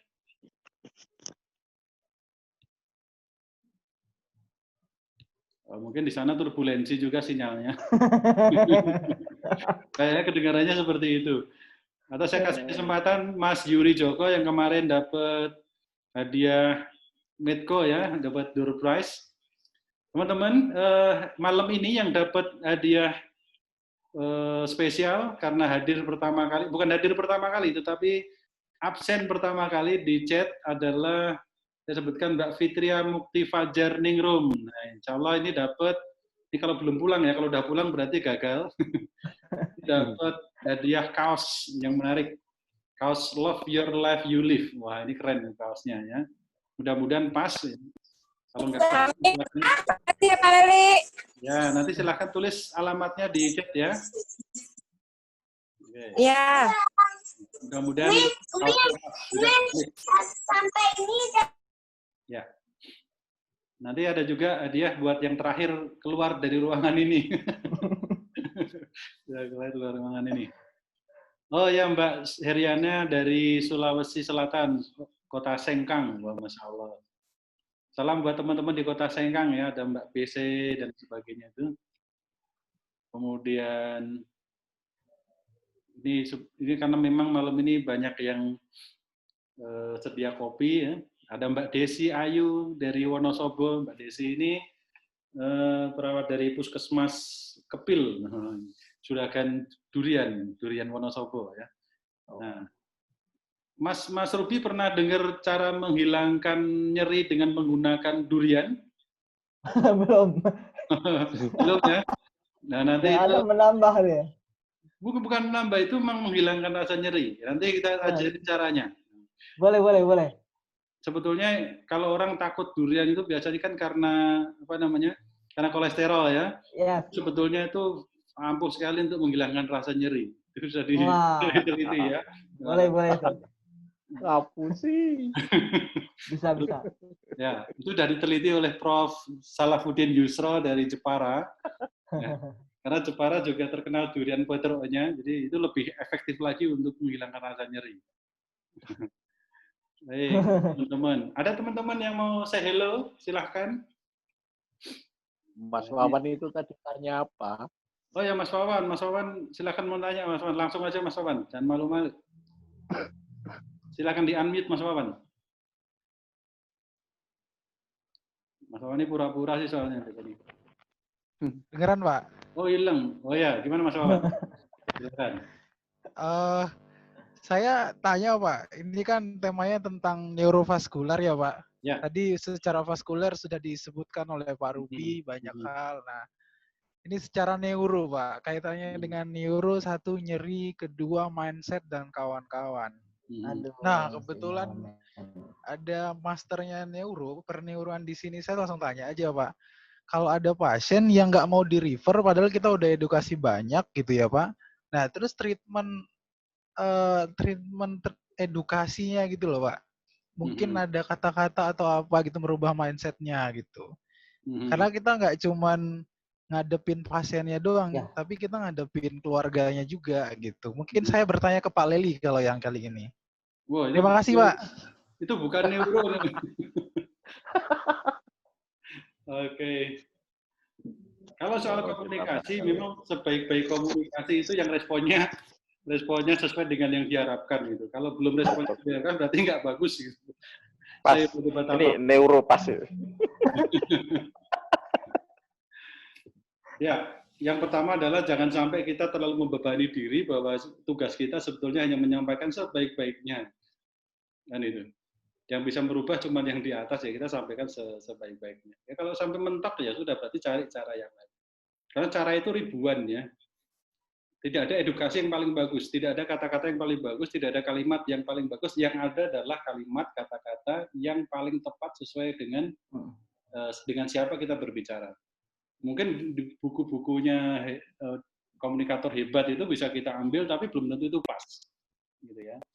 Nah, itu pengalaman dari saya begitu. Ya kalau mentok ya sudah. Ada dua atau tiga jalur untuk bagaimana seorang itu mau berubah ya. Yang pertama adalah dari luar karena ada iming-iming, yang kedua dari dalam karena ada tekanan karena rasa takut, atau yang ketiga karena pencerahan. Nah, itu terserah. Ya dapatnya dari mana itu? Bisa karena orang yang ekstrovert. Kalau orang ekstrovert itu kalau paling senang diiming-imingin. Wah, ini kalau kamu pergi ke sana suksesnya kayak apa? Kamu sembuhnya kayak apa? Itu orang ekstrovert. Kalau orang introvert itu disentuhnya pada ketakutan-ketakutannya. Diancam lah gitu. Nah, itu orang introvert gitu. Tapi kalau nggak dua-duanya ya silakan suruh meditasi, nanti dapat pencerahan baru oke gitu. Gitu. Ya. Mas Wawan ya. Gitu. Itu nanti lain waktu ya. Ini bukan neuro, kalau yang itu psiko ya. Psiko, bukan neuro. Kalau neuro masih terkait dengan saraf. Gitu. Ya, tapi itu selingan nggak apa-apa lah ya. Baik, nggak ada yang lainnya. Ada lagi nggak ini selain Mas Wawan? Mbak Fitri mau nanya? Oke, sudah. Yang dari luar negeri, siapa yang mau nanya? Tadi pertanyaan yang kedua saya belum dijawab. Oh, yang mana? Coba langsung aja nih. Lupa lah. Lupa ya sudah, berarti lupa, nanti bawa pulang aja. Evaluasi dari tindakan yang dilakukan pada pasien, masalah fungsi neurovaskular itu Pak, kalau belum teratasi, planning atau tindakan lanjutnya gimana? Makasih. Itu Mas Warja, silakan. Nek belum teratasi diapain gitu? Oh, kalau belum teratasi. Jadi masalah chronic limb yang memang masih dengan ulcer, kalau belum teratasi ulcernya ya gunakan tadi dengan teknik-teknik yang kita udah pernah dapat. Dengan moist wound healing tentunya dilakukan. Dengan moist wound healing bisa membuat new angiogenesis proses, kemudian growth factor bisa tumbuh. Growth factor yang berperan adalah di sini bisa PDGF, kemudian ada endothel growth factor, kemudian ada juga yang mensupport apa namanya heparin binding growth factor, itu bisa dalam proses seperti ini. Itu kan bisa disupport dengan teknik moist wound healing, nggak tiba-tiba dengan konsep yang dry akan sembuh, akan muncul, itu tidak akan mungkin. Jadi kalau sekiranya benar tadi edukasi yang paling baik, bagaimana cara kita mengelola pasien, memberikan edukasi yang paling baik, tidak memberikan angin segar, memberikan real, bahwa dalam manajemen chronic limb disertai dengan ulcer atau arteri ulcer, berarti kita memerlukan multidisiplin. Dan multidisiplin itu bukan di tangan kita, ada sejawat lain. Maka dengan salah satu caranya adalah hanya dengan melakukan angiografi dan pemasangan stenting. Itu jika berhasil. Kalau nggak berhasil, tetap harus diamputasi. Masalah amputasi baru dikembalikan. Apakah dikembalikan dengan mau ke clinician sekalian, atau mau cepat dikembalikan ke bedah vaskuler atau bedah umum, tapi sudah memahami betul masalah vaskularnya, sehingga kita bisa rawat kembali pasca bedahnya. Ada juga yang seperti itu. Saya nggak memberikan angin segar bahwa dengan ini akan mulus. Masih ada masalah-masalah lain. Diberikan ke bedah, dikembalikan. Pasien kalau udah trust pasti kembali lagi. Pasca bedahnya akan kembali. Nah, begitu juga kita. Sesuatu yang baik, maka nilainya akan baik di hasil. Itu sih, Bu Fitri. Ya, luar biasa sekali ya. Memang. Terima kasih, Pak. Ya, sama-sama. Masalah vaskuler ini, neurovaskuler ini sepertinya jarang, tapi sebetulnya banyak sekali dan butuh ketelitian ya Mas. Yang ketelitian juga multidisiplin. Memang di negara kita dengan luas dan fasilitas yang belum memadai, memang butuh effort bagi teman-teman yang ada di lapangan, terutama untuk bisa belajar lebih banyak lagi. Dan kalau memang terpaksa sarananya kurang, berarti kembali bagaimana memahami manusia secara utuhnya tadi. Dan luar biasa, malam ini saya makin mendapatkan kemantapan bahwa perawat bisa melakukan banyak hal. Ya, perawat bisa melakukan banyak hal, terutama di pencegahan pada kondisi yang lebih buruk ya, dengan deteksi 6P tadi ya. Pasien bisa melakukan deteksi itu, kemudian ya diusahakan untuk bisa mendapatkan atau mempunyai alat Doppler ya, paling sederhana sekalipun ya, yang penting adalah ada untuk memperkuat diagnosisnya, dan kemudian bisa meningkatkan komunikasi interdisiplin, jadi supaya nggak sendirian. Dan kemudian yang luar biasa sekali ya disampaikan oleh Mas Nasir tadi, menginspirasi dalam pengertian bahwa seandainya di daerah itu minim sekali pelayanan kesehatan dan kesulitan untuk merujuk, atau mungkin mau kita rujuk tapi pasiennya enggak, banyak sekali yang bisa kita lakukan ya. Terutama adalah sepertinya sederhana, tetapi ini kalau dilakukan untuk edukasi sekaligus treatment adalah bagus, yaitu bagaimana melatih pasien untuk bergerak. Ya, karena ternyata gerak itu enggak sederhana. Bahwa bergerak mobilisasi itu tentu saja mungkin tidak sekedar bergerak, ada cara-cara khusus. Yang ini adalah salah satu tujuannya melancarkan sirkulasinya, dan yang kedua karena kontraksi pembuluh darahnya, kemudian yang pelatih keren mencemaka papat-papat karena urupe akhir sebentar. Mas Iput tolong di unmute ya. Nah, termasuk juga untuk merangsang neovaskuler ya, itu berarti kita butuh keilmuan baru. Tapi kemarin saya dapatkan inspirasi bahwa gerakan-gerakan sholat itu ternyata bisa dipakai untuk merangsang ini, ya, untuk merangsang neovaskuler maupun dari kontraksi dari pembuluh darah. Itu nanti kita bisa share untuk yang itu. Dan kemudian bahwa Allah menciptakan rasa nyeri ini ternyata bukan hal yang sederhana, ya, yang sepertinya selama ini mungkin kita anggap sebagai satu gangguan, tapi sebetulnya ini juga justru karunia yang luar biasa rasa nyeri ini. Ya. Nah, demikian juga dengan bahan-bahan alam yang ternyata masih banyak bisa kita dapatkan di bumi pertiwi kita untuk bisa kita manfaatkan, terutama untuk terkait dengan masalah vaskuler ini tadi seperti yang disampaikan Pak Eko. Minimal ada pegagan, minimal ada bawang putih, kemudian ada juga madu, ya. Ini bisa kita manfaatkan juga. Dan mudah-mudahan malam ini juga makin meyakinkan kita bahwa firman Allah itu benar, bahwa Allah sudah menciptakan manusia dengan bentuk yang sempurna, tinggal kita bagaimana menstimulasinya untuk lebih sehat dan dengan cara yang lebih alamiah gitu. Sebelum nanti yang lebih advance lagi. Baik, terima kasih sekali Mas Ruby untuk malam yang sangat luar biasa. Sami-sami. Walaupun nih gelombang sinyalnya bikin turbulen. Tapi makin malam kayak makin panas ya. Makin panas. Ini ada pesan dari Mbak Temu ya. Mana tadi? Mana tadi? Zoom kopi bareng gini jangan berhenti sampai hari ini saja Pak Gih. Nah, biar pemula ini bisa baik ilmu matur nuwun. Nah, ini ya alhamdulillah ya. Memang ternyata pandemi ini memberikan kita banyak kesempatan-kesempatan yang selama ini jarang kita pikirkan gitu kan.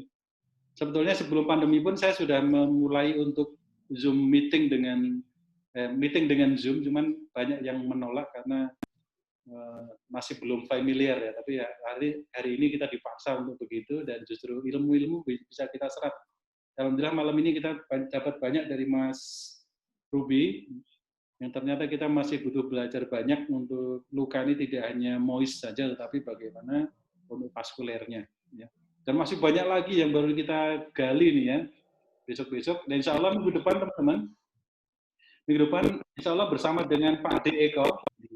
Bersama dengan Pak Ade Eko kita akan belajar tidak terkait langsung dengan BUN, tapi terkait dengan masalah herbal, ya, bagaimana membuat racikan herbal sederhana untuk meningkatkan daya tahan tubuh, meningkatkan kekuatan, dan perlu dicatat bahwa yang akan disampaikan Pak Eko minggu depan ini hanya disampaikan sekali seumur hidup, maka sayang kalau tidak hadir ya. Hanya sekali seumur hidup itu ramuannya akan dikasihkan langsung apa saja isinya, bagaimana cara membuatnya, dan tidak akan diulang oleh Pak Eko kecuali di pabrik misalnya.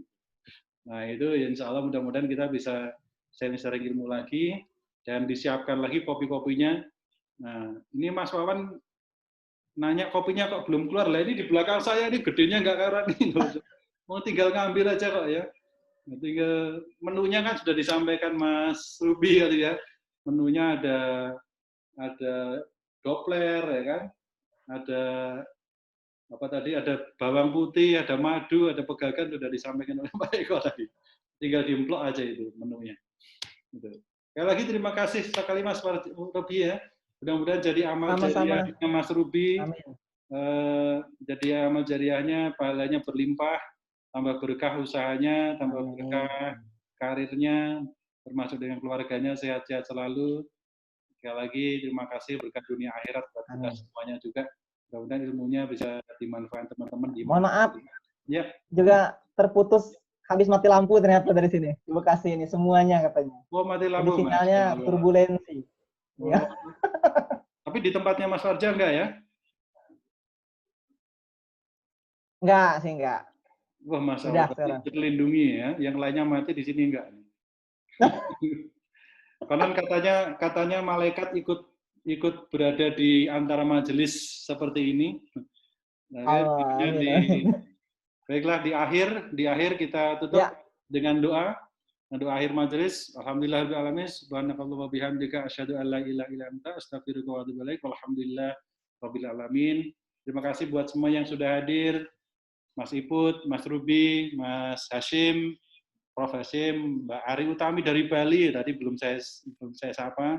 Ada Mas Bambang dari Pati, Mbak Cecilia dari Semarang ya, mungkin Mbak Jumara, Mbak Dwi Ratna, Mas Pak D. Eko, kemudian Mbak Erli Talia Manurung, kayaknya dari Medan ya. Prof. Fatkul, Mbak Fitria yang dapat door prize, Mbak Heriana, kemudian Mas Ihda, Mas Joko Yusmanto dari Karyadi, Mas Koris Mendi, kemudian Mbak Laila Jamilatun dari Pekalongan ya, Mbak Marni, Miss Barkah dari Depok, kemudian Mbak Bumu Farofah dari Semarang. Ini beliau perawat holistik di Rumah Sakit Romani Semarang. Jadi kalau dengan madu dan bawang putih nggak asing ya. Mbak Naneng Setianingsih dari Batam, Mbak Nenden Nurmalasari dari Madinah Arab Saudi, Mbak Niken Kusumaningrum dari Mbak Gubernur Jawa Tengah, Indonesia Jawa Tengah, Mas Nur Hadi kayak dari Jepara ya. PNC Pontianak ini grupnya Prof. Hendra, kemudian Mbak Radian dari Semarang, Mas Saifuddin Juhri dari Klaten, Mas Salafuddin Yusro dari Jepara yang kemarin ngisi dari Cendara Wunker. Sepertinya beliau sambil tiduran ya, sambil senyum-senyum gitu ya. Nah, kemudian Mbak Siti Haryati, Mbak Sri Temu dari Semarang, dia dari Rumah Sakit Amino Gondokusumo. Dulunya rumah sakit jiwa, sekarang jadi rumah sakit umum dan banyak sekali pasien perawatan luka Mbak Sri Temu ini. Kemudian Mas Sunandar Fatwa dari Riau, Bengkalis kalau nggak salah ini Mas Sunandar. Kemudian Mbak Tarsia, ada Mas Wawan. Mas Wawan ini dari Jogja, Mbak Yulia Dwi Hertati, kemudian Mas Yuri Joko dari Wonosobo. Oke, baik, terima kasih atas kehadiran semuanya. Insya Allah minggu depan kita akan berjumpa lagi untuk yang sesi ngobrol ketiga dengan tema ramuan rahasia herbal untuk meningkatkan daya tahan tubuh. Insya Allah dibawakan oleh Pak Ade Eko. Ini maestro dedaunan dari Kelampok, Jawa Tengah. Baik, saya terima kasih. Saya tutup acaranya. Dan sampai jumpa lagi. Wabillahi taufiq wal hidayah. Wassalamualaikum warahmatullahi wabarakatuh. Waalaikumsalam warahmatullahi wabarakatuh. Terima kasih. Terima kasih. Sampai jumpa Bu Mufa. Terima kasih Pak Lelik. Sama-sama. Terima kasih Pak Lelik. Sama Mbak Ari. Terima kasih. Mas Bambang, Mbak Mufa. Saya dari Pasuruan, Pak, bukan Jepara. Siapa ini? Saya mau terakhir keluar nanti biar dapat door prize. Oh iya.